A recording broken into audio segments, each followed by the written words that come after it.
നമസ്തേ. പ്രകൃതിദത്തമായി ഭൂമിയിൽ വിളഞ്ഞുണ്ടാകുന്ന രത്നങ്ങളുടെ വിശേഷങ്ങൾ പങ്കുവയ്ക്കുന്ന രത്നശാസ്ത്രയുടെ പുതിയ അധ്യായം ആരംഭിക്കുകയായി. പതിവ് പോലെ കൂടെയുള്ളത് ഉണ്ണികൃഷ്ണൻ ശിവാസ്, പ്ലാനറ്ററി ജെമോളജിസ്റ്റ്. രത്നശാസ്ത്രത്തിലേക്ക് സുസ്വാഗതം. നമസ്കാരം. നമസ്തേ. നമ്മൾ പറഞ്ഞു വന്ന പോലെ മുമ്പുള്ള എപ്പിസോഡുകളിലൊക്കെ നമ്മൾ പറഞ്ഞ ഒരു കാര്യമായിരുന്നു കുംഭരാശിനെ കുറിച്ച് പറഞ്ഞു. അതിൽ നമ്മൾ ശനിയുടെ ഒരു പ്രത്യേകതകൾ അല്ലെങ്കിൽ അതിൻ്റെ ഒരു സവിശേഷതകളൊക്കെ നമ്മൾ പറഞ്ഞു. ശനിയുടെ കൂടെ ഈ കുംഭരാശിയിൽ വ്യാഴവും കൂടെ ഉണ്ടെങ്കിൽ ആ ഒരു നല്ല കൺജങ്ഷൻ വരുമ്പം ഉണ്ടാകുന്ന സവിശേഷതകൾ ഒക്കെ നമ്മൾ പറയുകയുണ്ടായി. അതോടൊപ്പം തന്നെ എനിക്ക് തോന്നുന്നു നമ്മൾ പറഞ്ഞതാണ് അങ്ങനെയുള്ള കുറച്ച് നല്ല കൺജങ്ഷൻസ് കുറിച്ച് ഗ്രഹങ്ങൾ ഒരേ ഹൗസിൽ നിൽക്കുന്നതാണ് ഈ കൺജങ്ഷൻസ് എന്ന് പറയുന്നത്. അത് നല്ല കൺജങ്ഷൻസ് നല്ല ഫലങ്ങൾ ചെയ്യും. ഫ്രണ്ട്ലി പ്ലാനറ്റ്സ് ഒരുമിച്ച് നിന്നാൽ ഭയങ്കര ഗുണമായിരിക്കും. അത് ഏത് ഭാവത്തിൽ നിൽക്കുന്ന ആ ഭാവത്തിനായിരിക്കും കൂടുതലായിട്ടും നമുക്ക് ഗുണം വരുന്നത്.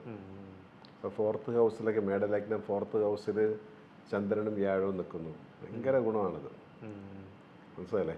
വളരെ സവിശേഷത കാരണം അവർക്ക് ഭാഗ്യാധിപനാണ്. മേടലഗ്നക്കാർക്ക് ഭാഗ്യാധിപൻ കൂടെ വ്യാഴം. വ്യാഴം 4ൽ ഉച്ചത്തിൽ ചന്ദ്രൻ്റെ കൂടെ. ചന്ദ്രൻ സ്വക്ഷേത്രമായിട്ട് നിൽക്കുക. ഈ പുണർദം പൂയം ആയില്യംകാരെങ്കിലും ആയിരിക്കും അതിനകത്ത് വരുന്നത്. അപ്പോൾ അവർക്ക് വളരെ സവിശേഷതയായിരിക്കും. അപ്പോൾ നമുക്ക് നല്ല വീട്ടിൽ താമസിക്കാൻ ഇഷ്ടം പോലെ വെള്ളത്തിനൊരു കുറവും അവർക്ക് ജീവിതത്തിൽ ഉണ്ടാകത്തില്ല. കാരണം കർക്കിടകം വെള്ളമാണ്, ജലരാശിയാണ്. എവിടെ കുഴിച്ചാലും വെള്ളം കിട്ടും. പിന്നെ ഈ പറഞ്ഞ പോലെ പുഴയോ എന്തെങ്കിലും കാണും, കുളമൊക്കെ എന്തെങ്കിലും ചുറ്റുവട്ടത്ത് നിൽക്കും. നല്ല ഐശ്വര്യമുള്ള വീട്.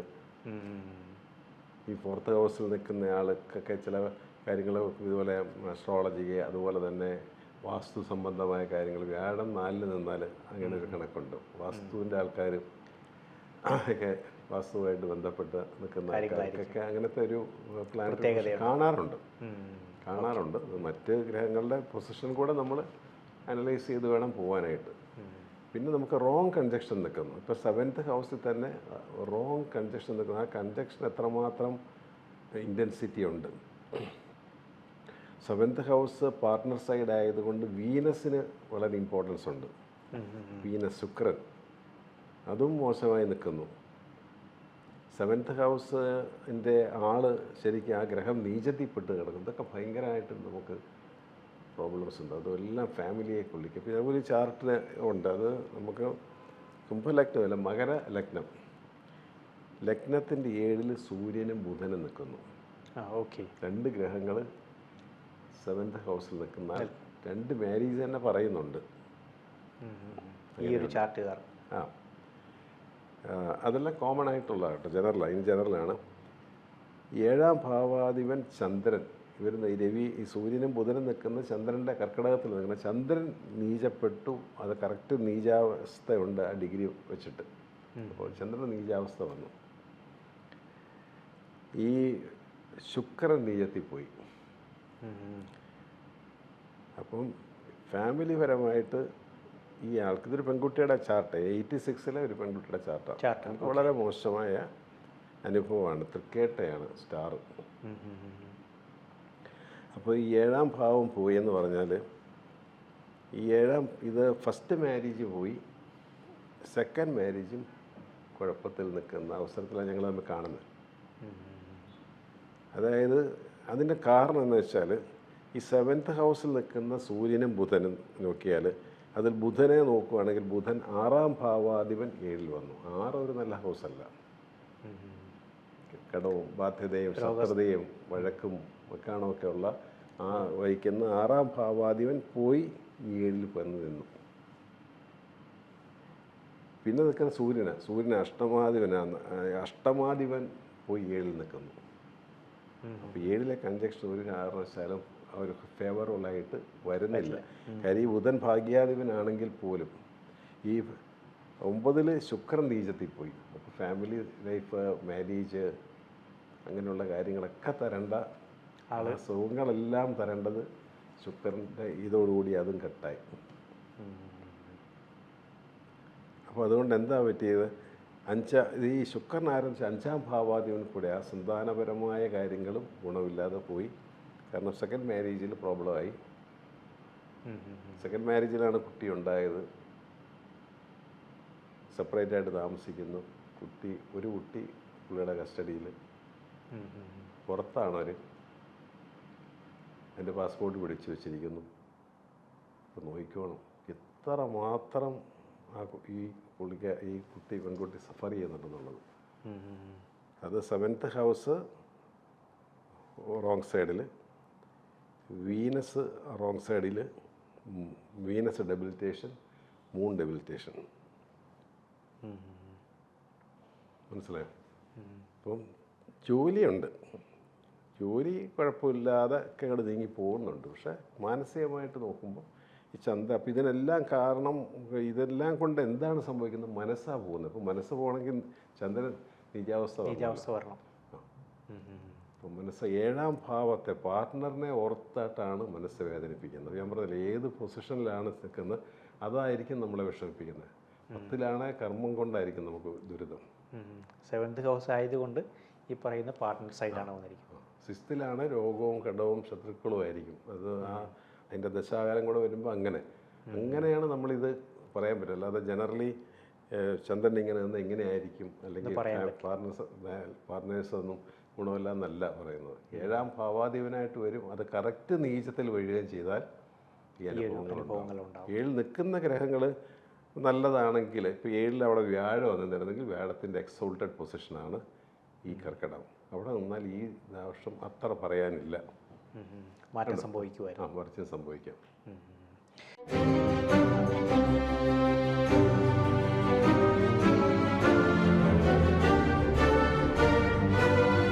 വെൽക്കം ബാക്ക് ടു രത്നശാസ്ത്രം. നമ്മൾ ഒരു ചാർട്ട് ആണ് അനലൈസ് ചെയ്തുകൊണ്ടിരുന്നത്. അതിൽ ഈ റോങ് കൺജക്ഷൻസിൻ്റെ ഒരു എഫക്റ്റുകൾ അല്ലെങ്കിൽ അതിൻ്റെ ഒരു അനുഭവങ്ങളാണ് നമ്മൾ ഇവിടെ പങ്കുവച്ചത്. അപ്പോൾ ഈ വ്യക്തിക്ക് മൊത്തത്തിലൊരു ഈസി ആയിട്ടുള്ള ഒരു സമയമല്ല കടന്നു പോകുന്നത്. ഏറ്റവും ചലഞ്ച് നിൽക്കുന്നത് 7th ഹൗസിലാണ്. പാർട്ണറെ കൊണ്ടാണ്. 7th ഹൗസ് ആണല്ലോ ഇവിടെ മൊത്തത്തിൽ ഡാമേജ് ആയി നിൽക്കുന്നത്. 7th house damage, Venus debilitation, moon debilitation, ഇതെല്ലാം കൊണ്ടും ആൾക്ക് ആ ഒരു കാര്യത്തിനകത്ത് എന്തോ ഒരു പഴയ ബർത്തിൽ ഉള്ള ഒരു കാര്യമായിരിക്കാം ഇവിടെ വന്ന് ഭവിച്ചിരിക്കുക, അനുഭവിക്കുക. ഇതിനൊന്നും പരിഹാരമില്ല. 7th ഹൗസ് നിൽക്കുന്ന സൂര്യൻ്റെ കല്ലോ അതിൻ്റെ കൂടെ നിൽക്കുന്ന ബുധൻ്റെ കല്ലോ, രവി ബുധൻ നിപുണയോഗം. അത് ജോലിയിൽ ആ കുട്ടിക്ക് ആ ഗുണം ഉണ്ട്. പക്ഷെ എന്നാലും അതിൻ്റെ സ്റ്റോൺസ് നമുക്ക് കൊടുക്കാൻ പറ്റത്തില്ല. വീനസിന് ഡെബിലിറ്റേഷൻ ഉണ്ട്. ശുക്രൻ്റെ കല്ല് ഒന്നും ഉപയോഗിക്കാൻ പറ്റത്തില്ല. ചന്ദ്രൻ നിൽക്കുന്നു, ചന്ദ്രൻ നീചാവസ്ഥയിൽ നിൽക്കുന്നു, ചന്ദ്രൻ്റെ കല്ലും കൊടുക്കാൻ വയ്യ. ഈ ചന്ദ്രന് പരിഹാരമില്ല അവിടെ. അപ്പോൾ അത് കുറച്ച് നമ്മൾ സർട്ടൻ തിങ്സ് നമ്മൾ അനുഭവിച്ചേ പറ്റുള്ളൂ. നമ്മൾ എത്ര മഹാനാണേലും അതെല്ലാം കാര്യങ്ങളുണ്ടെങ്കിലും നമ്മൾ പഴയ ബർത്തിൽ എൻ്റെ ഇമ്പാക്റ്റ് നമ്മുടെ ബർത്ത് ചാർട്ടിലുണ്ട്. അത് അനുഭവിച്ച് തന്നെ നമ്മൾ കുറേ എല്ലാം അനുഭവിച്ചു പോകണം. നല്ല കാര്യങ്ങൾ ചെയ്യുക, നല്ല പ്രവർത്തികൾ ചെയ്യുമ്പോൾ അതിൻ്റെ പലിശ കൊടുക്കേണ്ടത് മാത്രം ഡിവിഡൻഡ് ഒഴിവാക്കി കിട്ടും. എന്നാലും കാര്യം നമ്മൾ അനുഭവിച്ചേ പറ്റുള്ളൂ. അതാണ്. ഇപ്പം ഈ ഒരു ചാർട്ടിൽ ഈ വ്യക്തിക്ക് ഏതായിരിക്കും നമുക്ക് നമ്മുടെ പുള്ളിയുടെ ലഗ്നാധിപനും പുള്ളിക്ക് ഈ പെൺകുട്ടിക്ക് ജോലി കാര്യങ്ങളെല്ലാം തരുന്നത് ശനിയാണ്. 11ൽ ആ ശനി നിൽപ്പുണ്ട്. ശനിയുടെ സ്റ്റോണ് ബ്ലൂ സഫയർ, ഇന്ദ്രനീലം. അതാണ് ആൾക്ക് സൂട്ടബിൾ ആയിട്ടുള്ള ഒരു രത്നം അല്ലേ? ഇന്ദ്രനീലം, എമത്തിസ്റ്റ്, ലാപ്പിസ് ലസൂലി, ഇങ്ങനെയുള്ള സ്റ്റോൺസുകളെല്ലാം യൂസ് ചെയ്യാം. ബ്ലൂ കളറുള്ള ഒരു ബ്ലൂ മയം, ഒരുപാട് നെഗറ്റിവിറ്റിയെ കളയുന്ന ചെറിയ ചെറിയ സെമി പ്രീഷ്യസ് സ്റ്റോണുകളുണ്ട്. ലാപ്പിസ് ലസൂലിയൊക്കെ അതുപോലത്തെ സ്റ്റോണുകളാണ്. അതെല്ലാം നമുക്ക് ഉപയോഗിക്കാൻ പറ്റും. പേള് യാതൊരു കാരണവശാലും ഉപയോഗിക്കാൻ പാടില്ല. ഡയമണ്ട് ഒരു കാരണവശാലും ഉപയോഗിക്കാൻ പാടില്ല. റൂബിയെ, എമറാൾഡ് ഉപയോഗിക്കാൻ കൊള്ളത്തില്ല. മനസ്സിലായോ? അപ്പം ഇങ്ങനെയുള്ളവരൊക്കെയാണ് നവരത്ന മോതിരമൊക്കെ ഇട്ടാൽ കുടുങ്ങി പോകുന്നത്. കാരണം കൂടുതൽ മേജർ, ഇപ്പം നമ്മളെപ്പോഴും പറയാറുണ്ട് നവരത്നത്തെക്കുറിച്ച്, നവരത്ന മോതിരങ്ങൾ ഉപയോഗിക്കുമ്പോൾ നമ്മൾ ജസ്റ്റ് ഒരു ജം കൺസൾട്ടേഷൻ എടുത്തിട്ടേ ചെയ്യാവുള്ളൂ. കാരണം ഇതുപോലെ ഇത്രയും മേജർ പ്ലാനറ്റ്സ് എല്ലാം ഒരു മിസ്പ്ലേസ്ഡ് ആയിട്ടിരിക്കുന്നു. അല്ലെങ്കിൽ ഒരു നെഗറ്റീവ് പോയിന്റ് നിൽക്കുന്നവർക്ക് ഒരു കാരണവശാലും, പ്രത്യേകിച്ച് ഇതിനകത്ത് ഡയമണ്ട് ഒട്ടും മാച്ചിങ് അല്ല, നവരത്നത്തിനകത്ത് ഡയമണ്ട് ആണല്ലോ ഏറ്റവും ഹാർഡ്നെസ് ഉള്ള കല്ല്, ഒരു കാരണവശാലും കല്ല് ഉപയോഗിക്കാൻ പാടില്ല. കാരണം ഈ പേളും ഡയമണ്ടും അതുപോലെ തന്നെ സൂര്യൻ്റെയും ബുധനും എല്ലാ കല്ല് അതിനകത്തുണ്ട്. Emerald, blue sapphire, single blue sapphire ഒരു 4-5 ക്യാരറ്റ് ഉപയോഗിക്കാം, യൂസ് ചെയ്യാനായിട്ട് പറ്റും. അല്ലെങ്കിൽ അതിന് പകരം അമെത്തിസ്റ്റ് ഉപയോഗിക്കാൻ പറ്റും, ലാപ്പീസ് ലിസോലി ഉപയോഗിക്കാൻ പറ്റും, ബ്ലൂ ടോപ്പാസ് ഉപയോഗിക്കാൻ പറ്റും. അതായത് ബ്ലൂ ഒരു ഷെയ്ഡ് അല്ലെങ്കിൽ കളർ വരുന്ന രത്നങ്ങൾ ആൾക്ക് ചൂസ് ചെയ്യാം. ടർമലൈൻ ഉപയോഗിക്കാൻ പറ്റും, അയോലൈറ്റ് ഉപയോഗിക്കാൻ പറ്റും. അങ്ങനെ വെറൈറ്റി ഓഫ് സ്റ്റോൺസ് തന്നിട്ടുണ്ട് പ്രകൃതി. വെറൈറ്റി ഓഫ്, അത് കാശുള്ളവർക്ക് മാത്രമല്ല എല്ലാവർക്കും ഉപയോഗിക്കാവുന്ന കല്ലുകൾ ഉണ്ട്. ശനിയായിട്ട് കണക്റ്റഡ് ആയിട്ടുള്ള രത്നങ്ങളുണ്ട്. അത് നമ്മൾ കറക്റ്റായിട്ട് സജസ്റ്റ് ചെയ്യുകയും കറക്റ്റായിട്ട് കൊടുക്കുകയും ചെയ്യണമെന്ന് മാത്രമേ ഉള്ളൂ. അപ്പോൾ ഇവിടെ നിന്നും നമുക്ക് ഒരു ബിസിനസ് പോയിന്റ് ഓഫ് വ്യൂവിൽ കല്ല് സജസ്റ്റ് ചെയ്യാൻ പറ്റുമോ? ഒന്നുമില്ല, ഒരിക്കലും ചെയ്യാൻ പാടില്ല. മെയിനായിട്ടുള്ള പല ഗ്രഹങ്ങളുടെയും രത്നങ്ങൾ ആൾക്ക് ഒട്ടും പറ്റില്ല. റൂബി പറ്റില്ല, എമറാൾഡ് പറ്റില്ല, അതുപോലെ തന്നെ ഡയമണ്ട് ഒട്ടും പറ്റില്ല, പേൾസ് അല്ലെങ്കിൽ മൂൺ സ്റ്റോൺ ഇതൊന്നും ആൾക്ക് യൂസ് ചെയ്യാനായിട്ടില്ല. അപ്പോൾ ഈ വ്യക്തി ഒരിക്കലും ഒരു നവരത്നത്തെക്കുറിച്ച് പോലും ചിന്തിക്കാതിരിക്കുന്നതാണ് നല്ലത്. പ്രത്യേകം നമ്മൾ പറഞ്ഞിട്ടുണ്ട്. അപ്പോൾ ഈ പറയുന്ന അനുയോജ്യമായിട്ടുള്ള രത്നം എന്ന് പറയുന്നത് ഈ പറയുന്ന ഇന്ദ്രനീലം, അത് കുറച്ച് നല്ല ക്യാരറ്റേജ് യൂസ് ചെയ്യുക. അതിനുള്ള ബഡ്ജറ്റ് ഇല്ലെങ്കിൽ അതിൻ്റെ ഉപരത്നങ്ങൾ ഉപയോഗിക്കുക. അമത്തീസ്റ്റ് പോലെ ചെറിയ ക്യാരറ്റ്, ബ്ലൂ സഫയർ, ബാക്കി എല്ലാ ഉപരത്നങ്ങളൊക്കെ വലിയ വിലയൊന്നും വരത്തില്ല. ആ ഒരു കാറ്റഗറി സിൽവറിൽ ഉപയോഗിക്കാം നമുക്ക്. പിന്നെ മെറ്റലൊന്നും നമുക്ക് വിഷയമല്ല, ഒന്നിനകത്ത് മെറ്റൽ വിഷയമല്ല. മെറ്റൽ ആ സ്റ്റോണിനെ ഹോൾഡ് ചെയ്ത് വെക്കുന്ന ഒരു സംഭവം എന്നുള്ളതേ ഉള്ളൂ. ചില രത്നങ്ങൾക്ക് ചില അനുയോജ്യമായ അതിൻ്റെ കളർ കൊണ്ട് ഉള്ള ഒരു മാച്ചിങ് ഉണ്ട്. ഇപ്പോൾ യെല്ലോ സഫയറിന് ഗോൾഡ് ആണ് അതിൻ്റെ മാച്ചിങ് ആയിട്ട് നമുക്ക് വരുന്നത്. എന്നാൽ അത് നോർത്ത് ഇന്ത്യൻസും ഒക്കെ കൂടുതലും സിൽവറിലാണല്ലോ ഉപയോഗിക്കുന്നത്. അതുകൊണ്ട് ഫലപ്രാപ്തിക്ക് കുറവൊന്നും ഉണ്ടാവാൻ ചാൻസ് ഇല്ല. അപ്പോൾ അത് അതാണ് ഞാൻ പറഞ്ഞത്, കൺജക്ഷൻസ് നല്ലതും മോശമുണ്ട്. പല ഗ്രഹങ്ങളും റോങ് സൈഡിൽ നിൽക്കുന്ന ചാർട്ടുകളുണ്ട്. എന്നാൽ ഒരു മേജർ ഗ്രഹങ്ങളും ആ വ്യക്തിയെ സപ്പോർട്ട് ചെയ്യുന്ന ചാർട്ടുകളുണ്ട്. ഒരേ നക്ഷത്രത്തിൽ ജനിച്ചതെന്ന് പറഞ്ഞിട്ട് കാര്യമില്ല. ഒരേ നക്ഷത്രത്തിൽ ജനിച്ച പലർക്കും പലതരത്തിലുള്ള, ഇപ്പോൾ ഇതിനകത്ത് ഈ കുട്ടിയുടെ തൃക്കേട്ട നക്ഷത്രമാണ്. തൃക്കേട്ട നക്ഷത്രക്കാർക്ക് എല്ലാം ഈ അവസ്ഥയുണ്ടോ? ഇല്ല. ഇല്ല. നല്ല ഫാമിലി ലൈഫ് നയിക്കുന്നവരല്ലേ, നന്നായിട്ട് സന്തോഷമായിട്ട് ജീവിക്കുന്നവരുണ്ടല്ലോ. അപ്പോൾ തൃക്കേട്ട പിന്നെ അതിൻ്റെ സ്റ്റോണ് മരതകം മേടിച്ചിട്ടാൽ മതിയോ? കാറ്റ്സൈ മേടിച്ചിട്ടാൽ മതിയോ? പറ്റത്തില്ല. ഭയങ്കര റോങ് ആയിട്ടുള്ളൊരു കാര്യമായി മാറും. അപ്പോൾ നമ്മൾ നെക്സ്റ്റ് നക്ഷത്രമോ അല്ലെങ്കിൽ നോക്കിയിട്ട് എമറാൾഡെന്നും പറഞ്ഞ് ചാർട്ടുണ്ട് ഇതിനത്. ഐല്യം, കേട്ട, രേവതി, എമറാൾഡ് ഈ കുട്ടിക്ക് പറ്റുമോ? ഇല്ല. അപ്പോൾ ഇതാണ് ഇൻ ജനറലി നമ്മൾ നക്ഷത്രക്കല്ല് ഏതാണെന്ന് എല്ലാവരും ചോദിക്കുന്നത്. ഞാൻ പറഞ്ഞു അങ്ങനെ കല്ലില്ലല്ലോ, അങ്ങനെ ഒരു കല്ലെന്തുവാ അതിലുണ്ട്? അല്ല, എൻ്റെ സാറ് ഭരണിയാണ്, എനിക്ക് ഡയമണ്ട് അല്ലേ ചേരുന്നത്. അതെങ്ങനെ പറ്റും? ഭരണിക്കാർക്കെല്ലാം ഒരേ അവസ്ഥാവിശേഷമാണോ? അതിനകത്ത് ഭരണിക്കാരന് വീനസ് നന്നായിട്ട് നിൽക്കുന്ന ആളാണെങ്കിൽ ഓക്കെ, യൂസ് ചെയ്യാം. വീനസ് ഡെബിലിറ്റേഷൻ ആണെങ്കിൽ തൊടാൻ കൊള്ളത്തില്ല.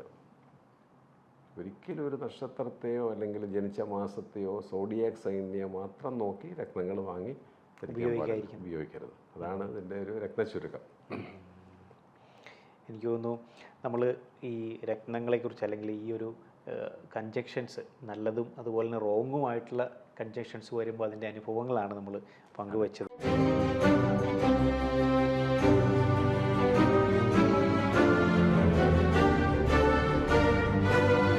വെൽക്കം ബാക്ക് ടു രത്നശാസ്ത്രം. നമ്മൾ രത്നശാസ്ത്രയുടെ എപ്പിസോഡിൽ കൂടുതലും സംസാരിച്ചു വന്നിരിക്കുന്നത് പ്രകൃതിദത്തമായിട്ട് പ്രകൃതിയിൽ വിളഞ്ഞുണ്ടാകുന്ന രത്നങ്ങളെക്കുറിച്ചാണ്. പക്ഷേ എനിക്ക് തോന്നുന്നു അതല്ലാതെയും നമ്മൾ ഈ ആർട്ടിഫിഷ്യലായിട്ട് അല്ലെങ്കിൽ ലാബിലൊക്കെ നമ്മൾ ക്രിയേറ്റ് ചെയ്ത് അല്ലെങ്കിൽ ലാബിൽ ഗ്രോൺ ചെയ്തെടുക്കുന്ന രത്നങ്ങളും മാർക്കറ്റിൽ ഇപ്പം സുലഭമായിട്ട് കിട്ടുന്നുണ്ട്.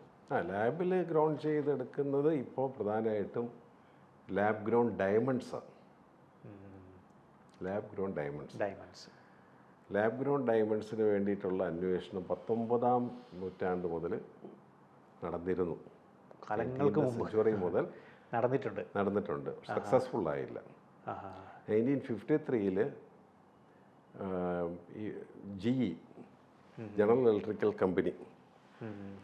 കമ്പനിയാണ് ഇത് ഫസ്റ്റ് ടൈം പരീക്ഷിച്ചതും. 1954 ചെറിയ ചെറിയ ഓർണമെൻറ്റ്സ് വന്ന് ഇപ്പം ഇഷ്ടംപോലെ ഓർണമെൻറ്റ്സുമായി മാർക്കറ്റിൽ ഇഷ്ടംപോലെ അത് വന്നു. കാരണം ഡയമണ്ടിൻ്റെ അതേ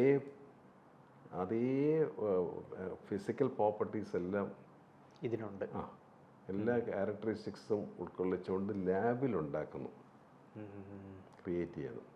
അത് SPST എന്ന് പറഞ്ഞ ട്രീറ്റ്മെൻറ്റ്, പിന്നെ CVD എന്ന് പറയുന്ന ട്രീറ്റ്മെൻറ്റ്, കെമിക്കൽ വേപ്പറൈസേഷൻ ഡെപ്പോസിറ്റ്. ഈ ടെക്നിക്സ് ഉപയോഗിച്ചിട്ട് വളരെ ഫാസ്റ്റായിട്ട് അത് ഉപയോഗിക്കുന്നത്. ഒരു നാച്ചുറലായിട്ടുള്ള ഡയമണ്ട് പ്രകൃതിയിൽ ഭൂമിയിൽ അഗാധ ഗർത്തത്തിൽ കിലോമീറ്ററോളം താഴെ മനസ്സിലല്ലേ, കരി ഉരുത്തിരിഞ്ഞ് ഡയമണ്ട് ആണെങ്കിൽ ചിലപ്പോൾ millions and billions of years കൊണ്ടാണ് ഉണ്ടാകുന്നത്. ഇത് തമ്മിലുള്ള വ്യത്യാസം എന്ന് വെച്ചാൽ ഇങ്ങനെ ഉണ്ടാകുന്ന നാച്ചുറലായിട്ടുള്ള ഈ വജ്രം അല്ല വൈരം, അതിനകത്ത് പ്രകൃതി മാതാവിൻ്റെ ഒരു കയ്യൊപ്പുണ്ട്. ലാബ് ഗ്രൗണ്ട് ഡയമണ്ടിനകത്ത് അതില്ല. ലാബ് ഗ്രൗണ്ട് ഡയമണ്ട് മണിക്കൂറുകൾ കൊണ്ടും ആഴ്ചകൾ കൊണ്ടും മണിക്കൂറുകൾ കൊണ്ടുമാണ് ഇപ്പം മാനുഫാക്ചർ ചെയ്ത് വരുന്നത്. ഒരു കണക്കിന് പറഞ്ഞാൽ അക്സസബിൾ ലക്ഷറിയാണ്, ആർക്കും അക്സസ് ചെയ്യാൻ പറ്റും. അല്ലെങ്കിൽ നമുക്ക് കയറാൻ പറ്റത്തില്ല ഇതിനകത്ത്. ഈ ഡയമണ്ടിൻ്റെ ഒരു വില വെച്ച് നോക്കുവാണെങ്കിൽ സാധാരണക്കാരന് ചിന്തിക്കാൻ പോലും പറ്റത്തില്ല. അത്രത്തോളം ഒരു എക്സ്പെൻസീവ് ആയിട്ടുള്ള ഒരു കാരണവശാലും ഇപ്പം ഞാൻ ഒരു 2 carats ഒരു ലാബ് ഗ്രൗണ്ട് ഡയമണ്ടായി ഉപയോഗിച്ചിരിക്കുന്നത്. ഇത് വന്നപ്പോൾ തന്നെ ഞാൻ മേടിച്ച് ഉപയോഗിക്കുക. ഇത് ഒരാൾക്ക് ഇത് ഡയമണ്ട് അല്ല എന്ന് ഒറ്റ കാഴ്ചയില്ല. പലരും ഇത് കാരണം ഇതിനുള്ള പ്രത്യേകം എന്ന് പറയുന്നത് ഈ IGI സർട്ടിഫിക്കേഷൻ കിട്ടും. IGI അത് ഏറ്റെടുത്തിട്ടുണ്ട്, സർട്ടിഫൈ ചെയ്യുന്നുണ്ട്. IGI സർട്ടിഫൈ ചെയ്യുന്നുണ്ട്. അപ്പോൾ നമ്മൾ സർട്ടിഫിക്കേഷനിൽ ഇതിൻ്റെ എല്ലാ ഗ്രേഡുകളും അതിനകത്ത് ഇൻവോൾവ് ആയിട്ടുണ്ട്. എല്ലാ ഗ്രേഡുകളും, അതായത് VVS, IFഉം VVS ഉണ്ട്, കളറുകൾ D കളറുണ്ട്, E to D കളറുണ്ട്. അതായത് നാച്ചുറൽ ഡയമണ്ട്സിന് കിട്ടുന്ന പോലെ തന്നെ അതിൻ്റെ ഹാർഡ്നെസ്സും അതിൻ്റെ കളറും ഒക്കെ നമുക്കിതിലും കിട്ടും അല്ലേ? ലൈറ്റ് പെർഫോമൻസ് അനലൈസിസ് വെച്ചിട്ടാണ് ഈ IGI ഒക്കെ ഇതിൻ്റെ ലൈറ്റ് റിഫ്ലക്റ്റ് ചെയ്യാവുന്ന, അതാണല്ലോ ഇതിൻ്റെ കല്ലുകൾ കണ്ടുപിടിക്കുന്നുണ്ട് ഡയമണ്ട്സിൻ്റെയൊക്കെ.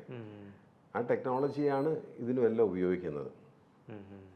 അപ്പോൾ സർട്ടിഫിക്കേഷനോട് കൂടിയാണ് വരുന്നത്. D കളർ കണ്ടാൽ ഇപ്പം നമ്മൾ ഇതേപോലത്തെ ഒരു 2 carats ഒരു D കളർ, നല്ല കളറുള്ള കല്ലാണ് ഇത്. നമ്മൾ ഒരു ഡയമണ്ട് വാങ്ങിക്കണേ മേ ബി ഒരു 10-18 ലക്ഷം രൂപ വരും. മനസ്സിലല്ലേ? Natural diamond. പക്ഷെ അതും ഈ പറഞ്ഞ പോലെ അതിനും ഈ ലഭ്യതയും കുറവായിരിക്കില്ലേ ഈ നാച്ചുറൽ ഡയമണ്ട്സ്? ഈ D കളറൊക്കെ കിട്ടാൻ പാടാ. IF D കളറൊക്കെ കിട്ടാനൊക്കെ നമുക്ക് ബുദ്ധിമുട്ടാണ്. അതുകൊണ്ടാണല്ലോ ഭയങ്കര വിലയാണ് ഇത്രയും പ്രൈസും അതിന് വരുന്നത്. ഇതിനാണെങ്കിൽ ഒരു 50,000 to 70,000 റേഞ്ചിൽ 2 carat D കളർ കിട്ടുക. അപ്പോൾ ആൾക്കാർക്ക് ഈസി ആയിട്ട് നമുക്ക് ഡയമണ്ട് ധരിക്കണമെന്ന് മോഹമുള്ള ആൾക്കാർക്ക് ഇത് ധരിക്കാം. ഇതിൻ്റെ ഫലപ്രാപ്തിയെക്കുറിച്ച് ചോദിച്ചാൽ അതിനെക്കുറിച്ചുള്ള പഠനങ്ങൾ നടന്നു വരുന്നേ ഉള്ളൂ. അതിൻ്റെ ഫലപ്രാപ്തി അറിയാൻ വേണ്ടിയിട്ട് ഞാനിട്ടിരിക്കുന്നത്. ഞാൻ തന്നെ ആദ്യം പരീക്ഷിച്ച് നോക്കുക. എനിക്ക് വലിയ ഡയമണ്ട് മാച്ച് ചെയ്യുന്ന ഒരാളല്ല, എന്നാലും ഞാനത് ഉപയോഗിക്കുന്ന പക്ഷേ ഒരു കുഴപ്പം കണ്ടില്ല. അപ്പോൾ എന്ന് വെച്ചാൽ ഒരു ഫലം ഉണ്ടോ എന്ന് ചോദിച്ചാൽ നമുക്ക് അതൊന്നും പറയാറായിട്ടില്ല. ഒരു പുതിയ ഒരു രത്നം അല്ലെങ്കിൽ ഇത് ലാബിൽ എല്ലാ കല്ലുകളും അങ്ങനെ ക്രിയേറ്റ് ചെയ്ത് വരുന്നൊന്നുമില്ല. ലാബിൽ ക്രിയേഷനുള്ള കല്ലുകളൊക്കെ ഉണ്ട്.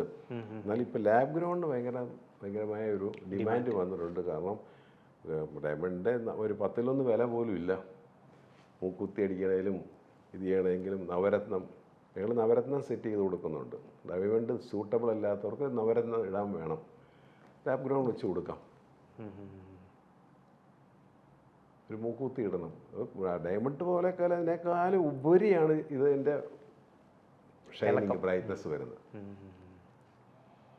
പക്ഷെ എനിക്കൊന്ന് മാർക്കറ്റിൽ ഇപ്പം ധാരാളമായിട്ട് ഇത് ആൾക്കാർ യൂസ് ചെയ്ത് ലാബ് ഗ്രോൺ ഡയമണ്ട് എന്ന് പറഞ്ഞ് തന്നെ ഞങ്ങളിപ്പോൾ കോട്ടയത്താണെങ്കിലും ഇവിടെയാണ് നമ്മൾ നമ്മൾ ഇപ്പോൾ സെയിൽ ചെയ്യുന്നത് അത് ലാബ് ഗ്രോൺ ആണെന്ന സർട്ടിഫിക്കറ്റ് ഉണ്ടല്ലോ. ആ സർട്ടിഫിക്കറ്റ് നമ്മളുണ്ട് 50 സെൻറ്റ് മേലോട്ട് സർട്ടിഫിക്കറ്റ് ഉണ്ട്.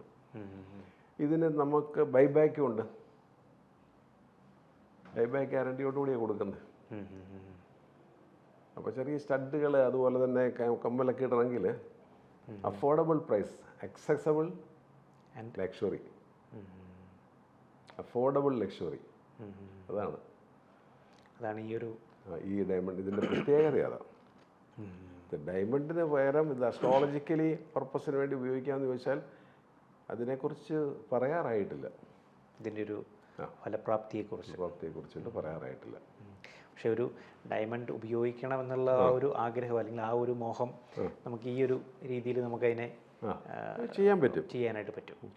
പിന്നെ ഇതുപോലെ ഈ technologies, high speed electronic cooling system, semi conductors, ഇതിനൊക്കെ ഈ ഡയമണ്ട് ഉപയോഗിക്കുന്നത്. റെസിസ്റ്റൻസ് പവർ ഉണ്ടല്ലോ, electronics, thermal management and semi conductors, ഇതിനെല്ലാം ഈ ലാബ് ഗ്രോൺ ഡയമണ്ട്സ് ഉപയോഗിച്ച് വരുന്നുണ്ട്. ഇപ്പോൾ ചെറിയൊരു മിനി ഇൻഡസ്ട്രിയൽ പർപ്പസിനും ഈ ഒരു അത് ഡയമണ്ടിനും ഉണ്ടല്ലോ. ബോർട്ട് വെറൈറ്റീസൊക്കെ മറ്റേ സാറ്റലൈറ്റിലൊക്കെ പിടിപ്പിക്കുന്ന റെസിസ്റ്റൻസ് പവറിന് വേണ്ടിയിട്ടൊക്കെ ഉപയോഗിക്കുന്നുണ്ടല്ലോ. കല്ലുകൾക്ക് അങ്ങനെ ഒരു ഗുണങ്ങളുണ്ട്. ആ രീതിയിൽ നമുക്കതിനെ യൂസ് ചെയ്യാനായിട്ട്. ഒബ്സിഡിയൻ എന്ന് പറഞ്ഞ കല്ല്, ഒബ്സിഡിയൻ ഷാർപ്പ്നെസ് അല്ലേ, ഇൻഡസ്ട്രിയൽ പർപ്പസിന് വേണ്ടി കട്ട് ചെയ്യാനുള്ള നൈഫ് പോലെ ഉപയോഗിക്കാമല്ലോ. ഒബ്സിഡിയൻ്റെ നൈഫ് വളരെ ഷാർപ്പായിട്ടുള്ള ഷാർപ്പ് കട്ടിങ് ഉള്ളതാണ്. അപ്പോൾ ഒരു രത്നത്തിൻ്റെ ഹാർഡ്നെസ്, അതിൻ്റെ ക്യാരക്ടറിസ്റ്റിക്സ്, അതിലടങ്ങിയിരിക്കുന്ന കണ്ടത് ഒബ്സിഡിയനകത്തൊക്കെ ഒരു ഗ്ലാസ് കണ്ടൻറ്റ് വരുന്നുണ്ട്. അത് ലാവയിൽ നിന്ന് വരുന്നതാണ്, ഓർഗാനിക് ലാവയിൽ നിന്ന് വരുന്നാലും അതിനകത്ത് ഗ്ലാസ് കണ്ടൻറ്റ് ഉണ്ട്. അതിൻ്റെ ഒരു ടെസ്റ്റർ എന്നൊക്കെ പറയുന്നത്, അല്ലെങ്കിൽ ഒരു തിളക്കമുണ്ട് അതിന് ഒരു ഗ്ലാസിൻ്റെ. അത് കട്ട് ചെയ്ത് വലിയ വാളിയാക്കിയ ഷാർപ്പായിട്ടുള്ള നൈഫായി പല ടൂൾസും ഉണ്ടാക്കാൻ പറ്റും ഒബ്സിഡിയൻ കല്ലുകൊണ്ട്. നമ്മൾ ബാൻഡൊക്കെ ആയിട്ട് ഇടുന്ന ഒബ്സിഡിയൻ കല്ലിൻ്റെ കാര്യം പറയുന്നത്. എനിക്ക് തോന്നുന്നു ഇന്നത്തെ നമ്മുടെ രത്നശാസ്ത്രയുടെ എപ്പിസോഡിൽ ധാരാളം വിവരങ്ങൾ കൊണ്ട് സമ്പന്നമായിരുന്നു. കൂടുതൽ വിശേഷങ്ങളും വിവരങ്ങളുമായിട്ട് ഇനിയുള്ള എപ്പിസോഡിൽ നമുക്ക് കണ്ടുമുട്ടാം. ഇന്നത്തെ എപ്പിസോഡ് നമുക്ക് വൈൻഡപ്പ് ചെയ്യാനായിട്ടുള്ള സമയമായി. നമസ്കാരം.